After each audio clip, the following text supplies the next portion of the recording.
Mm-hmm.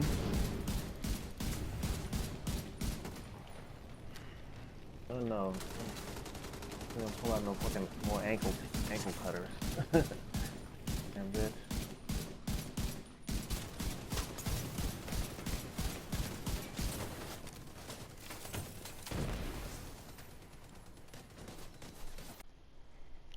How's it going, Gorilla Nation, and welcome back to another Division 2 build video. Apologies for the crudeness of the editing. I'm not at home. Most of you that's been following me on Twitter or that's in the clan, you know that I had surgery not too long ago and still have been having complications from that, and I've just recently become septic, so had to go back into the hospital where I am currently. My brother brought me my PlayStation so that way I can still try to keep up and push out some content because I am dedicated to helping you all out there, with whatever it may be. So even while here, I'm still going to do my absolute best to help each and everyone out with different counters, in this case, with this build, the best way that I know how. As you all know, all over the YouTube sphere, you see builds that people are using Wicked with trauma, um, running up, dropping hives, running away. They're just using any kind of status effect possible. And I actually searched and I could not find one immunity build out there.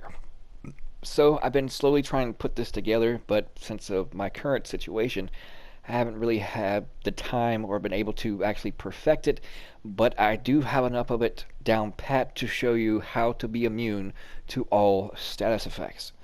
So let's hop right into it. I've been liking SMGs, and of course that takes care of the short range, and of course mid to long range, or in the way the M1A is. Then also that also helps out well with the even close range too. If you have better aim, especially than I do, because I have complete potato aim. But it is the Grudge, 89.1k, 13 SMG damage, 20.5 crit chance, 4% damage to armor, which helps increase the damage output. And of course, perfectly vindictive. Killing an enemy with a status effect applied grants you and all allies within 20 meters 18% critical hit chance and 18% critical hit damage. So it definitely works out, especially when you're in a squad. If you get pushed, and I am using the Firefly because that blind and not too many people, like I said, are running any kind of immunity to these status effects, so it comes out really handy. And of course, because of my potato aim, I'm running the Perfect Lucky Shot. Magazine is increased by 30%. Missed shots from cover have a 100% chance to return to the magazine. Even after the little nerf, it still hits for 450.4k, 15% rifle damage, 14 critical hit damage, and then 10% headshot damage. Sidearm, I'm just running the Mozambique, or I can switch to the mini boomstick or the backup boomstick, and it's at 1.1 mil. Now there's multiple different ways in which you can do it. The key is actually finding the right pieces. I was able to actually run two pieces of the Seska, which gives you 10% critical hit chance, and the second piece does give you 10% hazard protection. And the reason why I wanted it in the mask slot as far as one of the pieces is because it has a defensive mod slot. And in the defensive mod slots, you can put bleed, resistance, shock resistance, disrupt, pretty much any one specific hazard status effect, and you can pretty much choose.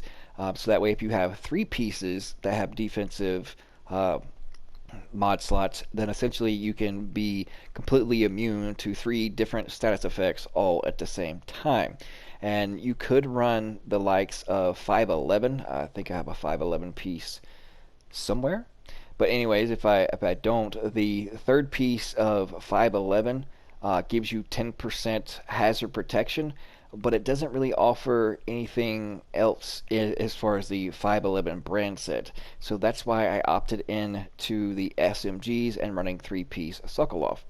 But on the mask, 9% hazard protection, its max is 10.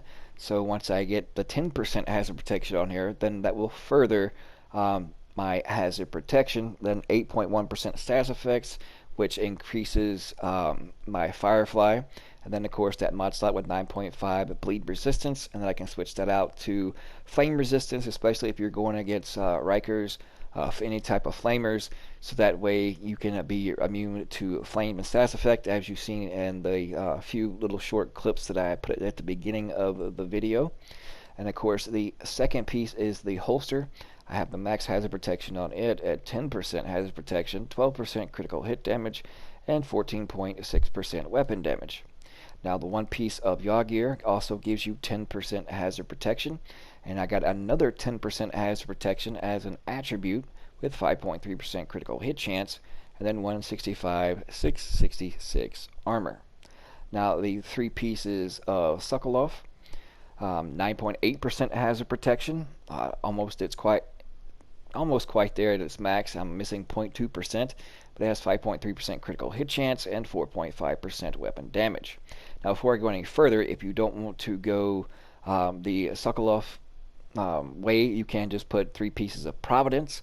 If you want to go straight into rifle, because the rifles are so freaking good right now, especially the M1A, even after the little nerf fest, then you can substitute for Fox's Prayer knee pads, as you can see, like these. You have the 15% damage to targets out of cover. It's got 11% weapon damage, and I already put 10% hazard protection on them as well.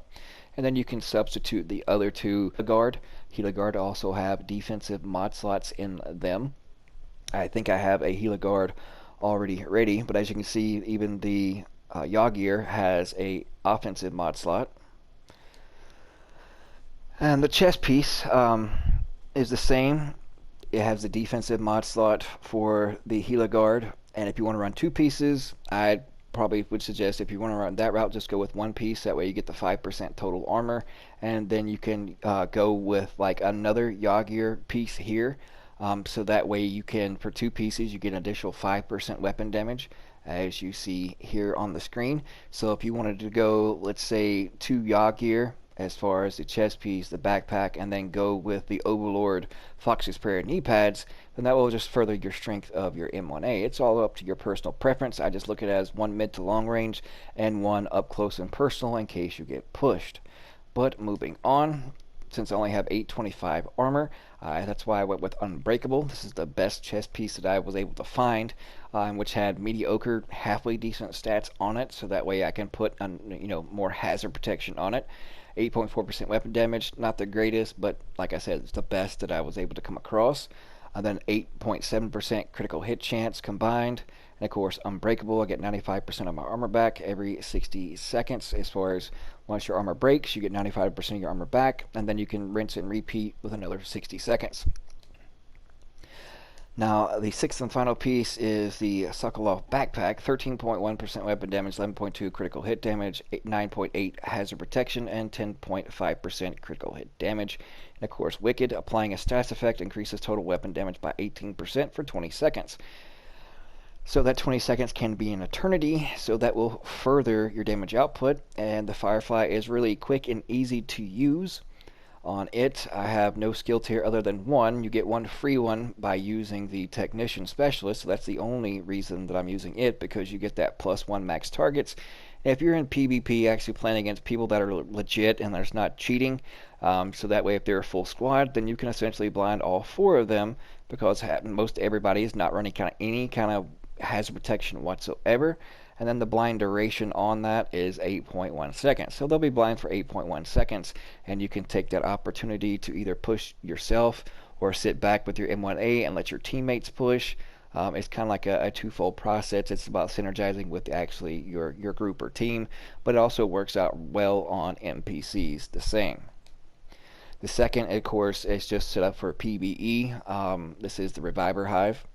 And then when it comes to the SHD level, if you want to further your hazard protection, if I can remember which one it is, as you can see here, I've been constantly focusing on it, but my lack of playing time here lately, dealing with health situations, I haven't been able to level that up much.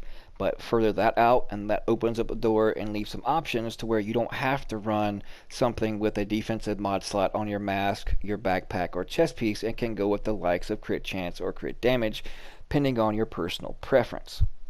So that is, keep that in mind. But there's several different ways that you can actually do it. But like I said, 511 for running all three pieces, you get an additional 10% hazard protection, and I don't think that's all that efficient. So you just want to stack hazard protection, which is a max of 10% as an attribute on each piece. That comes out to 60. One piece of yaw gear gives you 10% more, that's 70.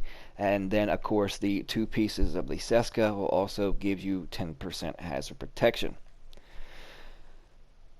So I'm at 60% crit chance, 83.7 critical hit damage.